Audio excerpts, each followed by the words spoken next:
Hello, welcome to Nahashon Kimemia Live. Today I'll be speaking about the security response to the Riverside attack that happened just the other day. I think it was on Tuesday the 15th, right? So anyway, I've been responding to a series of questions by a number of people. I've been asked questions on Facebook, on Instagram, and on WhatsApp. So today I'll be dealing with questions from Facebook and WhatsApp. The first question that I'll start with is with Jared, and he asked, "Will I be prudent to ask them, right, if they should to say the total number of casualties officially, right?" So anyway, let me deal with the number of casualties. He asked this question because we didn't have the numbers, and the military was not giving, the security forces were not giving the numbers. So this is why he asked that question at that time, right? So anyway, on the next morning, like on Wednesday morning, Uhuru Kenyatta came up with the numbers, and he said that 14 people had died. And then after some time, Red Cross said that 24 people had died, and then the figure changed on 16th January when they said that 16 people, right? Yeah, that 21 people had died, and 5 attackers had been killed, right? So there's a lot of figures on the number of people who are missing. I think there were figures like 50 people who are missing. And what we found was that the Red Cross said that everybody unaccounted for at the Dusit Hotel complex was accounted for by Thursday afternoon. So I'm thinking that's what we have on the figures.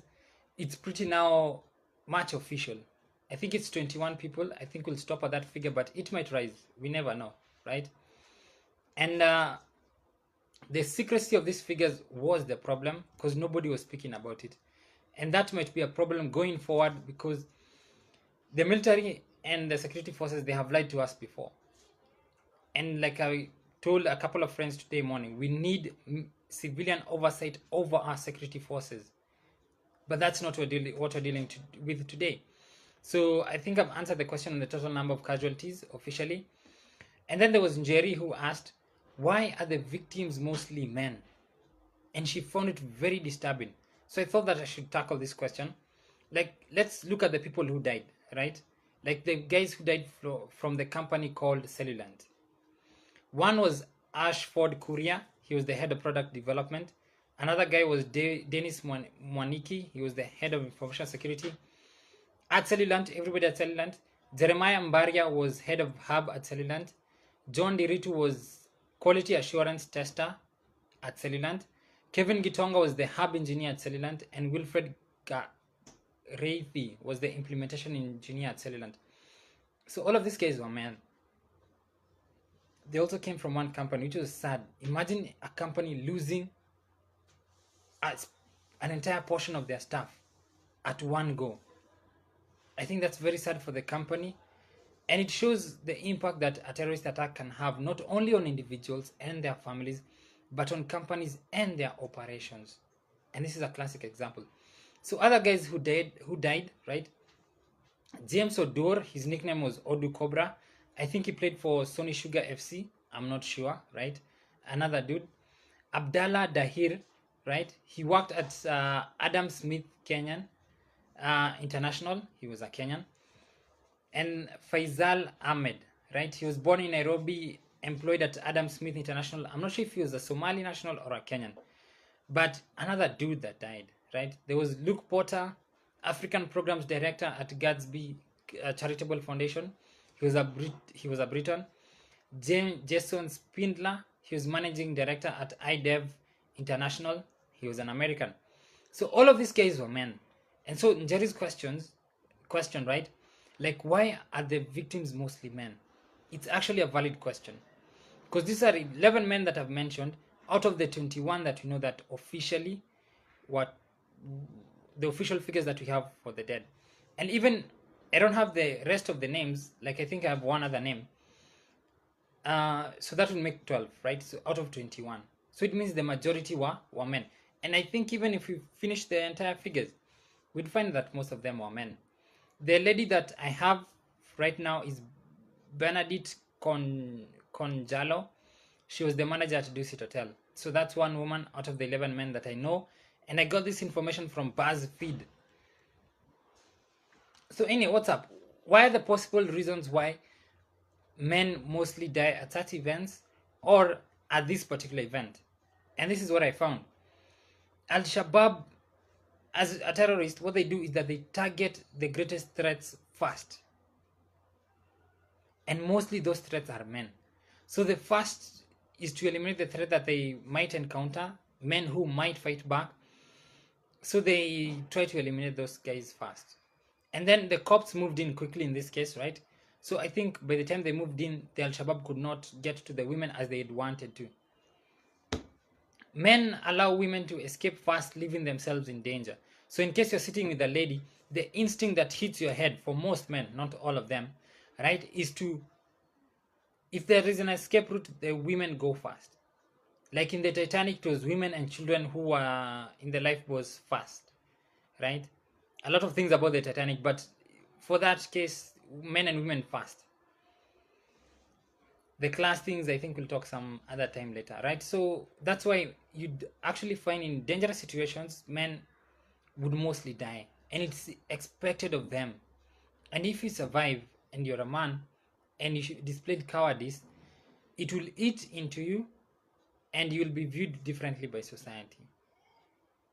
And I think personally as a man, if I would be able to sacrifice for the ladies or for a lady or for a child, I think I'd be proud of myself after the fact. I also hope that I'd survive, right? But that's one of the reasons why men mostly die. And then men are more likely to attack an aggressor than women are. So they're likely to throw themselves in danger than most women are. And I think that's one of the reasons that they died. So I hope that I answered that question. Then I go to another question by Gerard. Who could have slackened kidogo? That's a bit. Will it be wise to suggest that heads should roll? And where did the rain start beating us since the Al-Adi attacks? So I've combined all of these questions. And this is what I believe, right? I do not, I believe that in this case, the rain has always been beating us, right? And in this case, we kind of like had an umbrella for the one of the first times that we actually had an umbrella to weather the storm. Because I believe that we kind of like weathered this storm. And I don't believe that heads should roll in this case because the guys really outperformed. They really tried. And I'll explain why. And yes, I don't think that, yes, there's some people who slackened kidogo, but I don't believe that they were, that slack, I don't think it was in the main operation. I think it was just peripheral matters, right? And I'll touch on that kidogo. So that's what I believe, and I'll explain that as we go. Then there's a person, a friend, Ras. He asked me on WhatsApp, like in our WhatsApp group, why don't we recognize these attackers before the incidents occurs? And yes, it's a valid question. If we have guys who are trained, who are employed, who are paid to look for these guys, then why don't we recognize them before they attack us? It's a very valid question. And the answer would be a bit sad, right? But it would also be true. Attacks will always happen. We can prevent most of them, even 90% of them, but we cannot prevent all of them. So that means we cannot identify every guy that's out there. I think Al-Shabaab had an average of 7,000 fighters, right? To 9,000. That was back in the day, I think in 2014. That's a high number of people who might just push one guy or two guys to come into Nairobi. And they also have some operations in Kenya. So it's very hard. And you never know who's been radicalized, when they were radicalized. So the intention is always to prevent as many attacks as possible. But as a society, we must realize that we cannot prevent all of them. But we need some space between attacks. And possibly some permanent space. But that is thinking idealistically. Reality is such that they might always happen until we deal with the problem of Islamic terrorism. In this case, that specific type of terrorism. There are other types of terrorism. And the more we keep hiding that fact, the more we keep muffling the religious connotation attached to this kind of terrorism, the more these problems will occur. Again, I give an example. The guy who fought, he actually edited a French president who called it Islamic terrorism, Obama, right? He actually edited a French president and removed those words from like the official records. That guy, more terrorism grew under him, more Islamic terrorism grew under him that most than it did under George Bush and all of those kind of things. So anyway, what I'm trying to say is that we need to deal with it, and we need to deal with head front. And we might expect attacks before that happens, before we actually start being serious about it. And these guys who are trying to go the liberal way of handling this thing, it doesn't work. It will lead to more attacks. So anyway, here's another example that I wanted to give to guys. You can try 1,000 businesses and they'll fail. But all you need in life is that one business that will succeed. That's all you need. Nothing else. You need to get it right once. So never stop fighting. Only once is when you need to get it right. And the problem is, terrorists have the same kind of odds that they can try as, let's say, like 100 terrorist attacks in a year. And the police can stop them. But the terrorists only need to get it right once. And then there's terror all over the country. And that terror will not die down in one day. So you can see the kind of pressure that the police are working against. The kind of odds that they're working against. Even if they stop 1,000 terrorist attacks, just one out of that 1,000 would make it seem as though they're doing nothing. And that just one out of 1,000 would make the terrorists believe that they're doing something. Lead to more recruitment and all that kind of stuff, right? So again, the kind of pressure that the police are under, it's difficult, and I wouldn't want to be in their position, honestly speaking. So I wanted to give a couple of examples. In 2013, we had the Westgate Mall shooting. In 2014, we had Mpeketoni. That's 1 year later. Another year later, we had Garissa attack in 2015. And then 4 years later, we had the Nairobi hotel attack. Like the Riverside attack, the one that we had right now, last week. So in a span of, in a span of 6 years, right, we've had 4 major attacks. Serious attacks to shake the confidence of the nation, but we still stood. Serious attacks to question our security forces, but they are still there. And they were able to foil a major attack from 2015 to 2019. That's 4 years without a major terrorist event. And I think they deserve some commendation when it comes to that.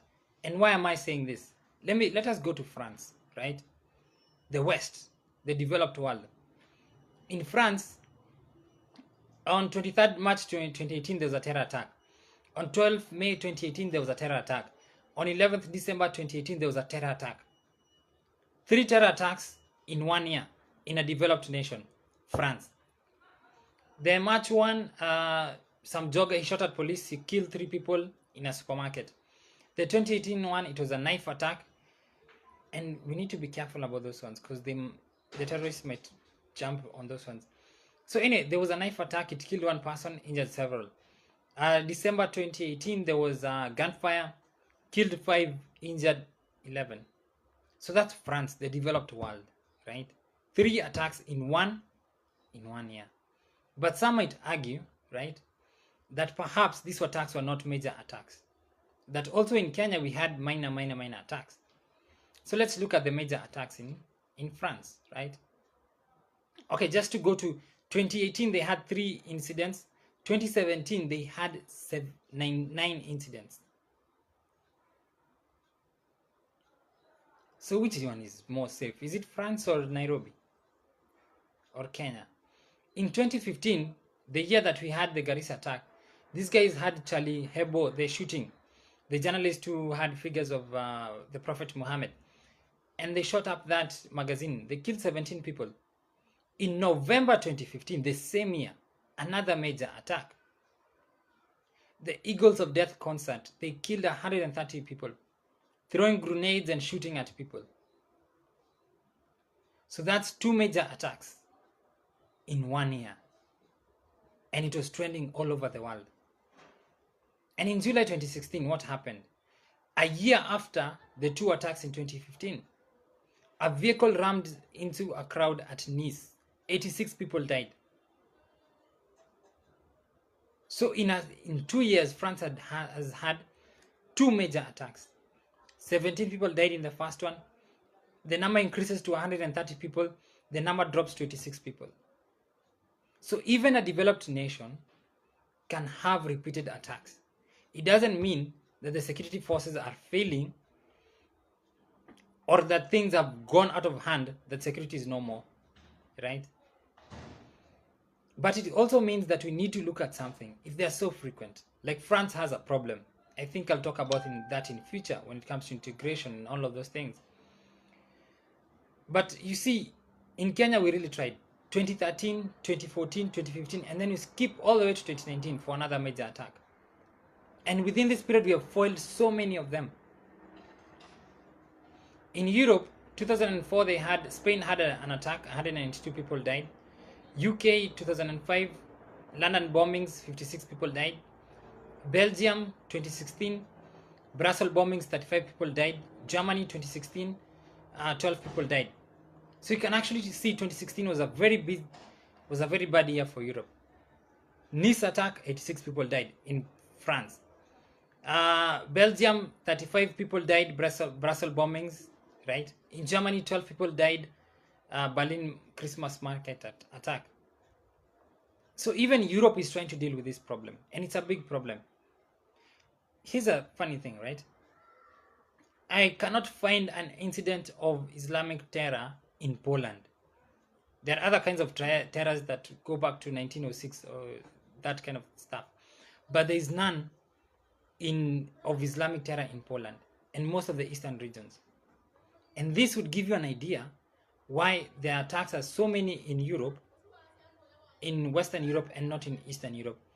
It will also give you an idea of why so many attacks are in France and not even in Britain or in other countries, right?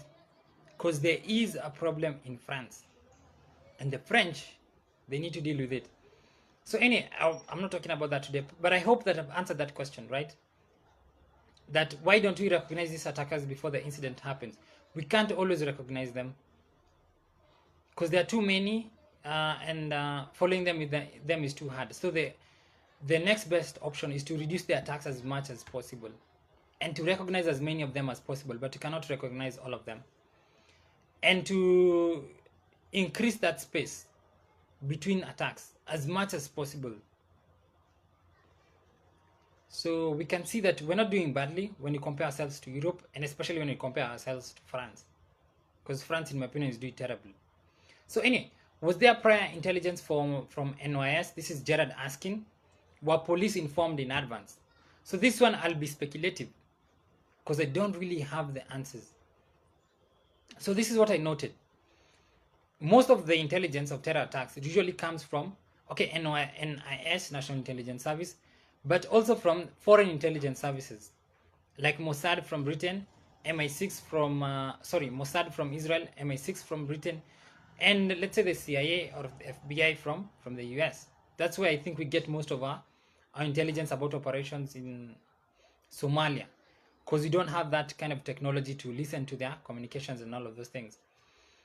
So the first thing that I did was to look for warnings from the US or from MI6 or from Mossad. I found that the US had warned Tanzania, their citizens, against traveling to Tanzania in December 26th. They had issued a travel advisory, right? Also, you should note that there was kind of like some gay stuff around.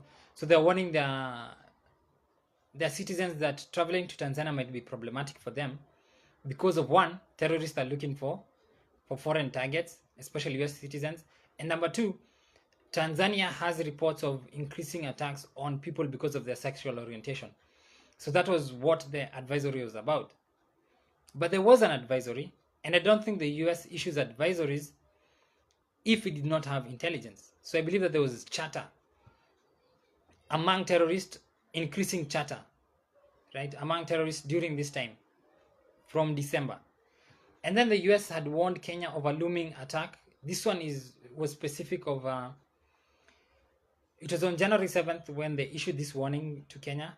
And they were saying that terrorists could target our medical facilities, mostly Kemri, and they would use those pathogens to spread disease or something. Biological terrorism, chemical terrorism, we can call it that or something. So that was on January 7th. Again, I don't think the US would issue this warning unless it had credible reports, credible chatter among those terrorists that there was some talk about targeting certain areas. And I think the US does this so that it can bring it to the attention of the Kenyan officials so that they can do more about it than what they are doing when being told this stuff in secret. So anyway, what I guessed was that there was increasing chatter among terrorists in December last year, and again that chatter increased in January this year. And then a Riverside attack happened on 15th to 16th January. So my guess was that this chatter was that.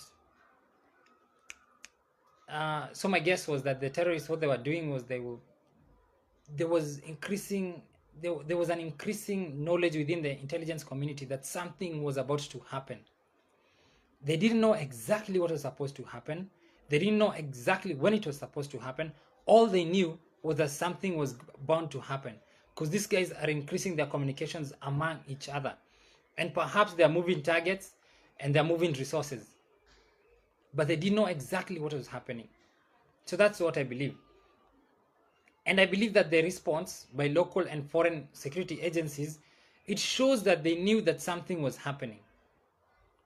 And there was somebody who sent a message in our subgroup that there was some US, there was a conference near Dusit or in Dusit, and it was changed abruptly at the last moment or something. And I don't believe that change was was without merit. There's something informed that change. If that report that I got from WhatsApp was true, but again, I'm not sure if it was true. So that's one of the things. Just to focus on the response by the security forces, right?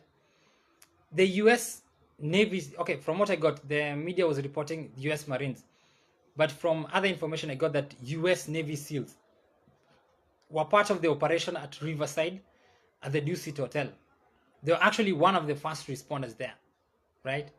So the fact that US Navy SEALs would be there in the country at just this time and in close proximity to Dusit to just respond, I think these guys knew that something was going to happen. They didn't know where, but they were ready to deploy. And then they came about in specialized vehicles, armored vehicles. So these guys were ready to deploy. They did not, I don't believe that they knew where they were going to deploy, but they were ready to deploy. And then there's a British guy from Special Air Forces, they call it SAS. He was one of the first responders, right? And it just so happened that this guy was training with Kenyan Special Forces, right? At this time, in January. And he was just within close proximity to the Dusit and to that Riverside area. It's too much of a coincidence. So I still believe that these guys knew that something was happening. There was increasing chatter amongst the terrorists. And something was in the offing. They didn't know where. They didn't know how many. But they knew something was bound to happen. So that's my opinion. And then there was an Australian guy, security detail, who also exchanged fire with the terrorists. So we had Americans, Special Forces, US Navy SEALs. We had British Special Forces, Special Air Services. We had Australian Embassy security detail. All of them fast responders. Just a coincidence. Just close to the area. Guys knew that something was happening, but they didn't know where, they didn't know how many, and all of those things, and they responded. And I believe that's a nice thing. I hope that we can do more of that in future. Again, another thing that shows me that there was kind of like prior knowledge of an impending attack, not of the attack. There were 4 police and military helicopters flying over the area within a short span of time. Like getting guys to Garissa was hard, securing a helicopter. But these guys, they had 4 police and military helicopters in the air within hours, a few hours. possibly within minutes of this thing happening. I do believe that there was prior knowledge of something that was bound to happen. There was increasing chatter from December and into January this year. And these guys were ready for it. And they acted, in my opinion, they actually acted beautifully. Because their coordination was massive. We have, how many? We have 3 special forces or 3 security forces from 3 countries. And then we also have multiple security agencies from Kenya. And they're all working in a given area. We also have civilians over there. We have like ambulance responders and all of those things. We have journalists, and they all acted. I think it was very well planned, in my opinion. So anyway, Jared also asks, so this one was a question from yeah, this one was from Jared. So another one from Jared: is there some chain of command in our security system? I believe, okay. And then he asked, is there communication between various arms, seamless communication? How often do they sit down and assess the security situation in the country? I do believe that we have kind of like the National Security Council or something, and it's usually the president, the Boynet, and I think the army chief, and they usually sit down regularly to talk about security matters in the country, and they receive reports regularly. So I think these guys talk regularly about security in Kenya, especially terrorism, where it affects the entire nation in ways that are kind of like unimaginable at times. But they do talk about this stuff. When it comes to like our security, like normal guys is stealing from some guy, there's crime in Dandora, there's crime along Thika Road. I don't think they usually focus on that much, but something like terrorism, it's a big deal, and I believe they're serious about it. So anyway, in this case, we had like the Reke company, it was there. The anti-terrorism unit of the police was there. GSU, General Service Unit, was there. And Reke is a special squad within the GSU, right? But I think the Reke was acting as a semi-autonomous body within the GSU. And then GSU was there dealing with other matters. Anti-terrorism unit perhaps looking at other matters. But these guys acted seamlessly. The elite Kenyan army forces, they were there at around 6 p.m. But somebody sent them back. So you can actually see, even the army was coming, right? But somebody sent back the army. But the Reke stayed. The anti-terrorism unit, police unit stayed. General service unit stayed. So it means that there was orders that were very, very clear. And these guys were acting in a seamless kind of fashion to perfect this operation, to make sure that it succeeds, and succeeds beautifully. And in my opinion, I think it succeeded well. Honestly speaking, these guys really tried. So anyway, yes, even the Kenyan army could not boss guys around. They were sent back. In my opinion, I'm not really sure why they were sent back, but they were sent back. So I think in terms of chain of command, in terms of communication between the guys, and in terms of assessing the security situation, I think these guys really tried, especially when it came to terrorism. Now, was our response good, apt? I do believe that our response, and it shows in the figures, it actually shows in the figures, 700 civilians evacuated. As in this case, it seems they had studied the area and then found that, you know, this time we're going to go for them, and we're going to go for them completely. But they didn't, right? And I'm talking about the Al-Shabaab guys. These guys, I think they thought they had found the worst possible scenario that they could inflict upon a nation. And our security guys, they responded very well to this thing. 21 people died, and that's sad.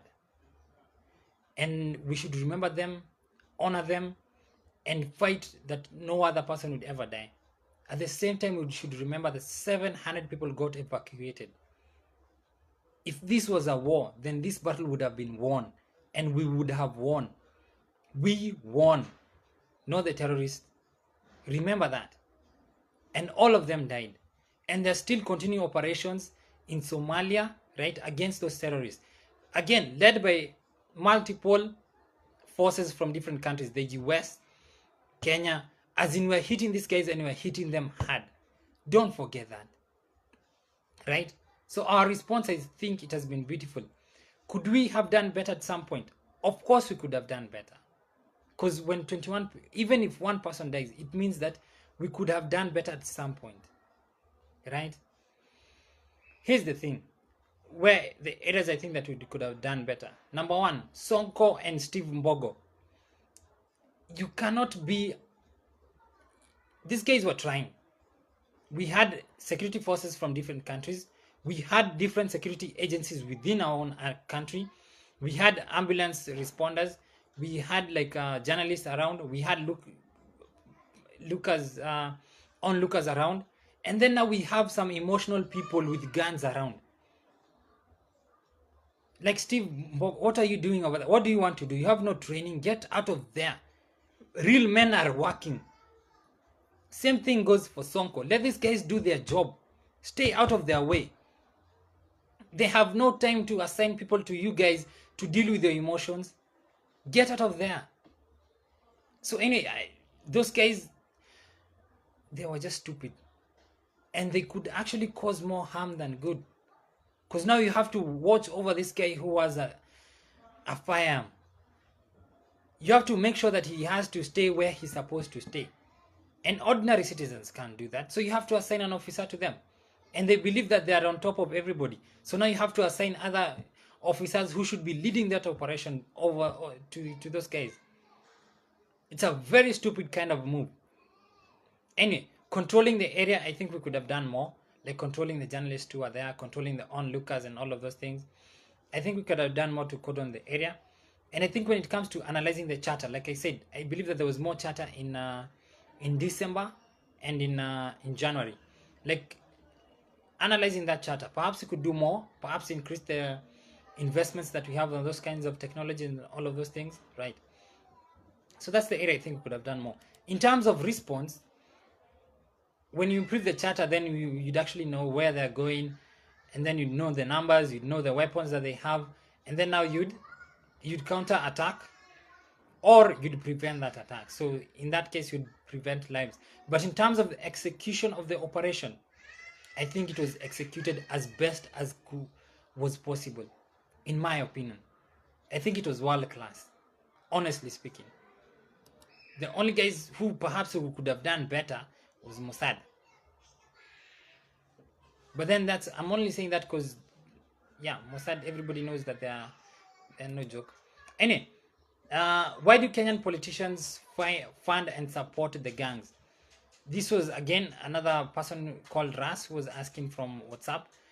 And I think the reason why this notion is coming that politicians are funding and supporting these gangs, I think he meant Al-Shabaab, was that, like, remember Duale, he said that there's a list of people who support Al-Shabaab supporters, right? And he put that out in the public. So guys are thinking there's somebody who supports Al-Shabaab and he's a politician, and Duale has this list. Why is not releasing this list? So that notion is in the minds of Kenyans. And until Duale releases that list or says that he was lying, then those notions would continue. Again, if it's true, then below the surface, there are always signs of truth. So perhaps that's, anyway, not to dwell much on that. Duale needs to speak on it. Suspicions will always be there. I'll speak about the Somali population in a bit, right? And at times those suspicions are unfounded, honestly speaking. And at times they are founded, right? Because there are people who are sympathetic to the cause of Al-Shabaab within Kenya. We cannot deny the truth. But I don't think there are as many as we think they are. Yeah, that's my opinion. And also when you're looking for them, you don't look for them based on their ethnicity. You look for them based on the evidence, right? So kind of like getting guys at Kasarani and locking them up. I think that was a very bad move. Locking up Somalis at Kasarani. Very bad move. Anyway, there's this guy called Justice, and he asked on one of the WhatsApp groups, Al-Shabaab is recruiting most of its fighters from Kenya. So the question, paraphrasing now, because it was really a statement, are most fighters for Al-Shabaab Kenyan Somalis, right? I do not have figures on the international composition of Al-Shabaab. I haven't found them, and I don't think they are easily available or available, right? So I can't speak on that. I can only say this. In 2007 census in Ethiopia, the Somali population, Ethiopians have a population of 4.4 million Somalis. Kenya has a population of 2.38 million Somalis. These were census carried out in Ethiopia 2007, in Kenya 2009, right? Again, Ethiopia 4.4 million Somalis. Kenya 2.38 million Somalis. These are any ethnic Somalis, as in not people from Somalia, right? These are ethnic Ethiopian Somalis. These are ethnic Kenyan Somalis. So anyway, so if Ethiopia has a higher Somali population, right, then why hasn't Addis Ababa faced any kind of serious attack, right? Like in 2013, there's only one bomb that exploded in a house in Addis Ababa. They were targeting a football stadium. That was the terrorist event that I've found. I haven't found any other terrorist events in Ethiopia. Why do we have major attacks and not Ethiopia? Why does France have major attacks and not Ethiopia? Right? So one reason for one reason why there are so many attacks in Kenya is because there is an Al-Shabaab affiliate in Kenya, and its name is Al-Hijra, right? There's also a high level of corruption in Kenya. There's free movement of Al-Shabaab, like near the coastal area. And then Ethiopia involves its public more in the fight against terrorism. Remember that involving its population more in the fight against the Italians may help them win the Addis Ababa, the Battle of Adwa. So anyway, Ethiopia also has threats from Eritrea, from South Sudan, from Somalia, and from the Oromo Liberation Movement. So it has really learned how to control threats within its borders, right? Again, we have an affiliate of Al-Shabaab in Kenya. It's called Al-Hijra. So that might be a problem. Even if you deal with the Al-Shabaab over there, this thing might grow and fester. Remember, Al-Nusra was an outfit in itself within Syria, and it grew, right? So as the Americans are fighting ISIS in there, Al-Nusra was growing there. So anyway, just going to finish. Al-Shabaab targets Kenya mostly. This is according to a scholar. He's Brendan Cannon, Khalifa University. Because of Kenya's international status, because it is highly developed tourist sector, so when you hit it, it will hit hard. Because we have we have a presence of terror cells in Kenya, expanding democratic space, so people can use actual democracy against us, and high levels of corruption. He also notes that. And then he also notes that we have a free and independent media. So Al-Shabaab really get airplay when they terrorize us. So that's what I had for today. I'll see you guys tomorrow. Take care and bye-bye. Subscribe to my YouTube channel. Bye.